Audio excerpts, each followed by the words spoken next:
My fiancé's dad joked at our engagement party, "My daughter is marrying 10 rungs below her." I laughed and said, "He's right." Then I took the mic, thanked him for his honesty, and announced the wedding was off. What he did when I handed his daughter the bill for the entire party. I, 32 male, am a custom furniture maker. I own a small business. I build high-end, bespoke tables, chairs, cabinets, that kind of thing. It's a good living, but it's a living. I work with my hands. I end most days covered in sawdust. I was engaged to Amelia, 29. We've been together for 4 years. She's polished. She works in art curation, which is how we met. She commissioned a set of display pedestals. Her family is, well, they're rich. Not just has money rich, but looks down on people who work with their hands rich. Her father, Frederick, 61, has never liked me. He's made a career of, owning things. He's a snob, plain and simple. He'd always make these little digs wrapped in a joke. "Benjamin, must be nice to just make things. So rustic." "Amelia, darling, are you sure you want to go to his workshop? You'll get splinters." I brushed it off. I loved Amelia, and she, I thought, loved me. She seemed to find her family's attitude embarrassing, or so I thought. When I proposed, she said yes. We were happy. Then came the engagement party. She wanted it at her family's country club, the one with a 6-figure initiation fee. I knew this was her family's territory. "Ben," she'd said, "I know Daddy can be a lot, but this is important to them. Let's just let them host it." But a week later, Frederick sat me down. "Benjamin, about this party, I've seen your guest list. It's quite full. I want to be clear. I will of course cover my own guests, my associates, our family friends. Your contingent will be your own responsibility." He was handing me a bill for my own family, my parents, a retired librarian and a nurse, my 2 brothers, my friends from my trade. Amelia was mortified. "Daddy, don't be ridiculous." "I am being perfectly reasonable," he said, not looking at me. I felt this cold prickle of pride. "You know what, Frederick? Don't worry about it. I'll pay for the whole thing." Amelia looked shocked. "Ben, no, it's thousands." "I've got it," I said, looking right at her father. "I wouldn't want to burden you." He just smirked. "As you wish." So I did. I put the deposit down on my business Amex. The total quote was staggering. $19,200 for one night. It was a massive stretch. It was most of my savings. But I was so determined to prove to this man and to Amelia that I wasn't some charity case. I was building a life for us. Last night was the party. It was a lot. Chandeliers, a string quartet, people with names like Muffy and Biff. My parents looked terrified. I spent the first hour getting them drinks, trying to make them feel comfortable, while Amelia flitted around, greeting people I'd never met. Then came the toasts. Frederick predictably took the microphone. He was holding a glass of champagne, looking smug. "To Amelia," he started. "My beautiful, brilliant daughter. She's always had exquisite taste in art, in fashion, in life." He paused and looked right at me and my parents. "Now, when she brought Benjamin home, I'll be honest," he chuckled.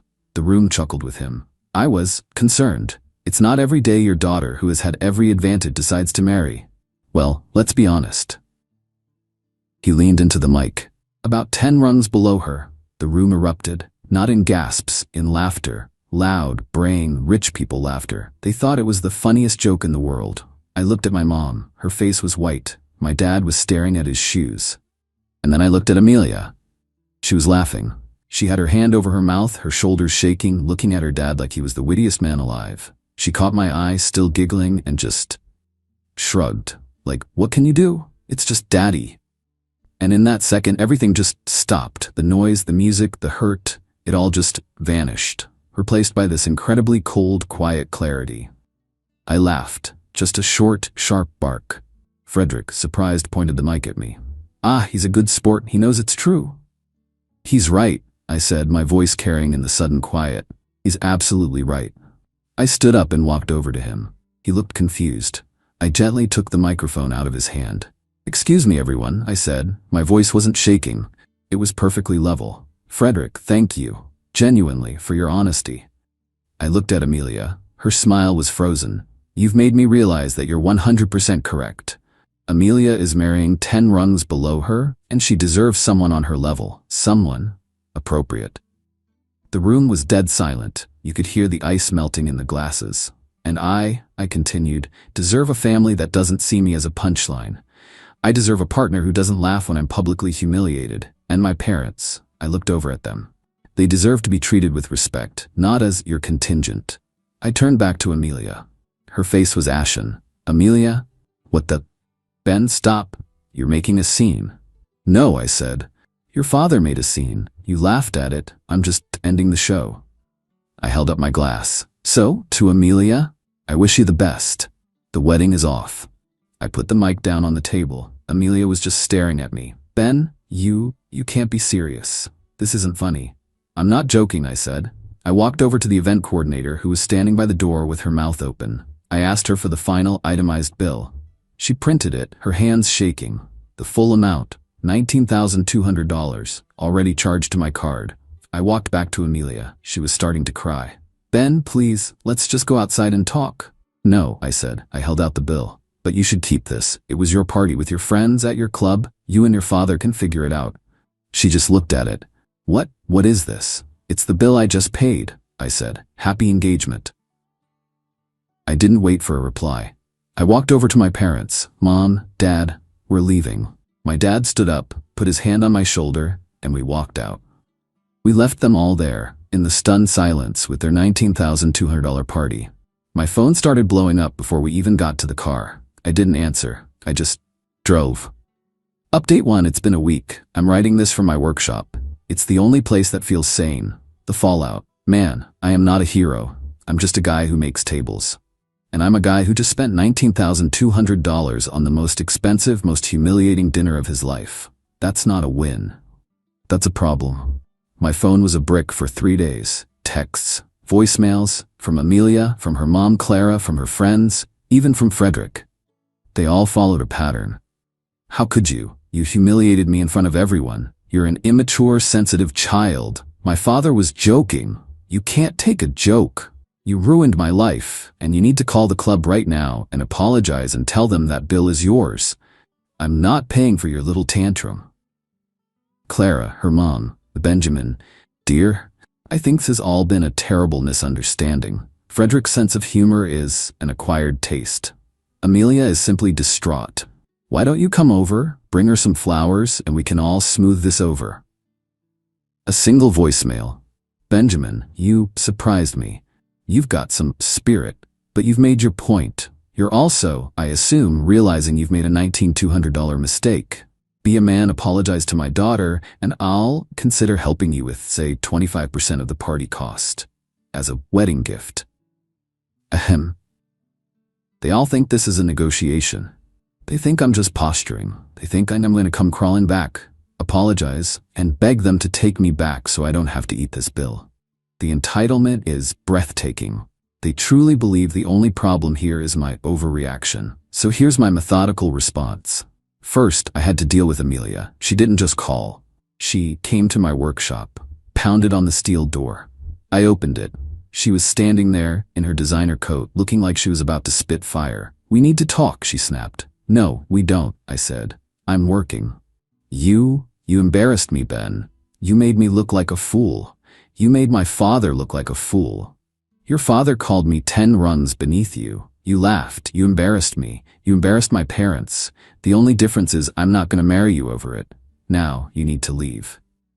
I am not leaving, and I am not paying that bill. You paid for the party. It was a gift. You can't just ungift something because you're in a mood. I just looked at her. The party was a gift conditional on an engagement your father publicly mocked and you publicly endorsed by laughing. The contract is broken, Amelia. You all stayed. You enjoyed the food. You and your 200 friends. You can pay for it. It's on your card, you idiot, she screamed. I know, I said, and I'm going to get that money back. I shut the door. She kept pounding for a few minutes, then left. Second, the money. This is the part that sucks. I'm not a fictional hero. I can't just eat $19,200. That's a new planer and a down payment on a new truck. That cripples my business's liquid cash. So I called a lawyer, a guy named Mr. Santos. He's a bulldog. I told him everything.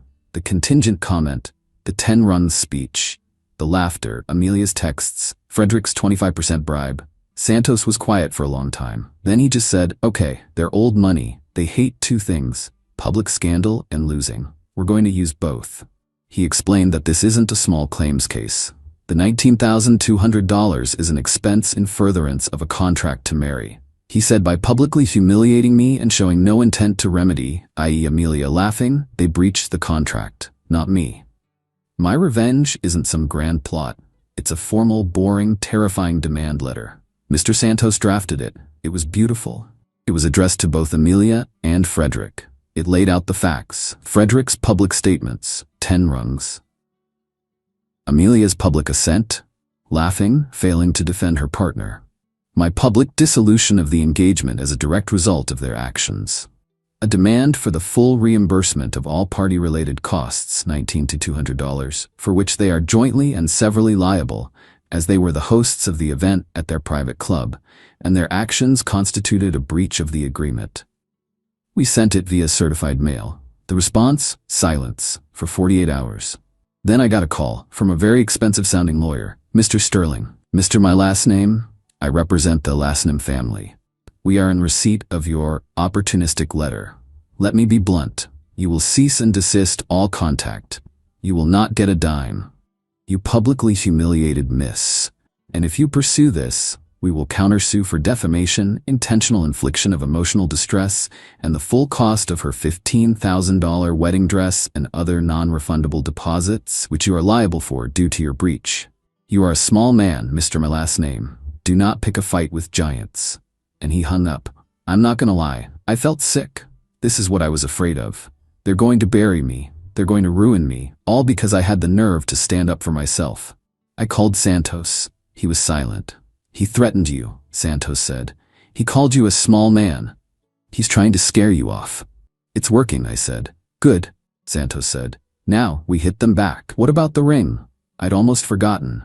The ring. I didn't just buy a ring. I made the box, a custom box of figured walnut with a maple inlay, and inside, a 2.5-carat ring. It cost me $22,000. It was my entire savings from the last 3 years. She still has it, I said. Perfect, Santos said. She's not entitled to a conditional gift after the condition is broken by her. She just admitted via her lawyer that she intends to keep it by countersuing. They just stepped in it. My revenge is now a survival plan. I have to get that money back. I'm not a hero. I'm just a guy who's about to sue his ex-fiancée for $41,200. Final update. It's been 4 months. I, 32, am sitting in my workshop. It's quiet and it's mine. The last few months have been actual hell.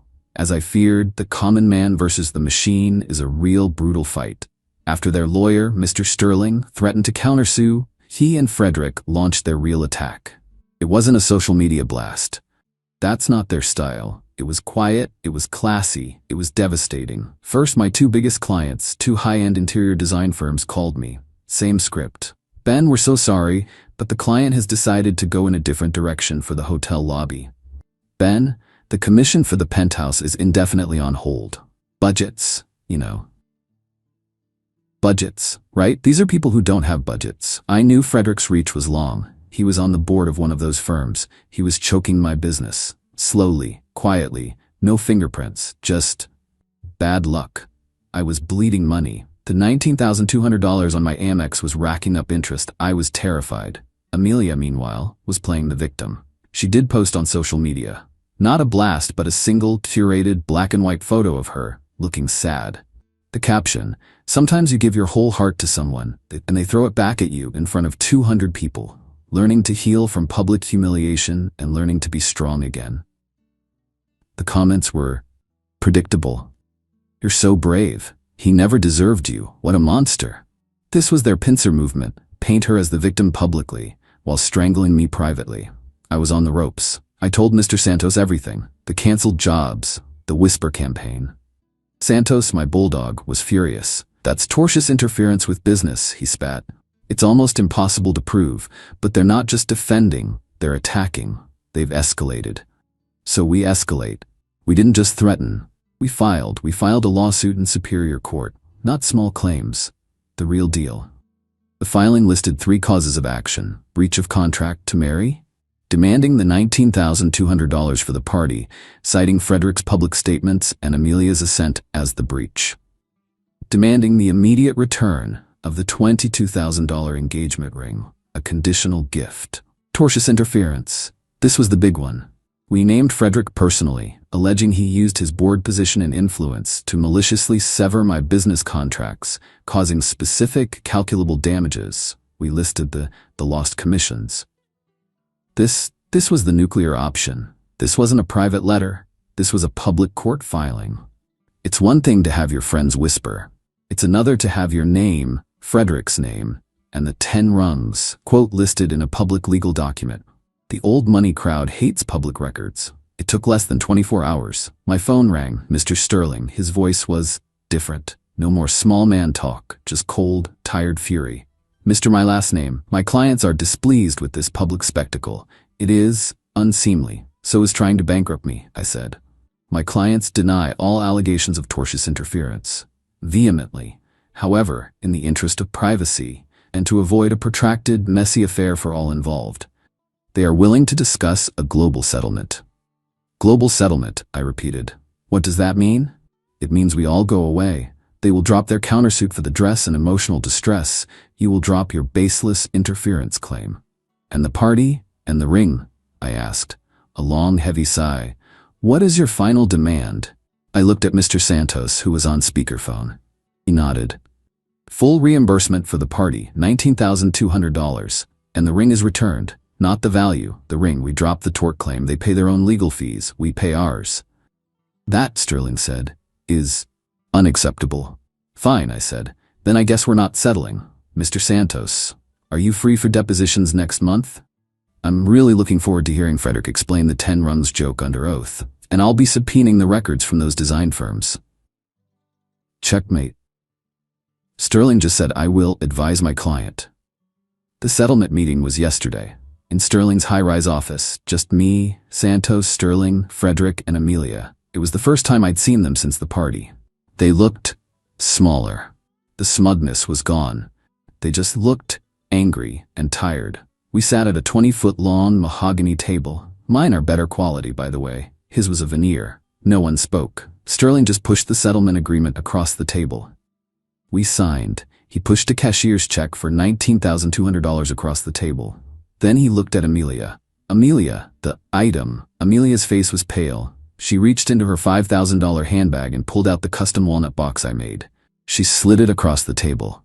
Her hand was shaking. It stopped in front of me. I picked it up, opened it. The ring was there. I closed it. We're done, Santos said. We stood up. As we were walking out the door, Frederick spoke. His voice was low. You'll regret this, boy. You've made a powerful enemy. I stopped. I turned around. No, Frederick, I said. I'm just a carpenter. You're the one who just paid $19,000 for a plate of bad jokes. You and Amelia, you made your choice. I just made mine. Amelia burst into tears. I walked out. So here I am. The $19,200 check is in my bank. The ring is in my safe. I'll sell it. My business, it's hurt. I lost those clients for good. Their whisper campaign did real damage that the settlement doesn't fix. I'm not a hero. I'm not a winner. I'm just whole. I'm back where I started, minus 4 years and with a hell of a lot more scar tissue. But I'm free. I'm not 10 rungs below anyone. I'm back in my shop. I've got a new commission for a library in a different city. I'm running a piece of rough sawn oak through the planer. The noise is deafening, and the smell of the wood is the best thing I've ever known. It's over.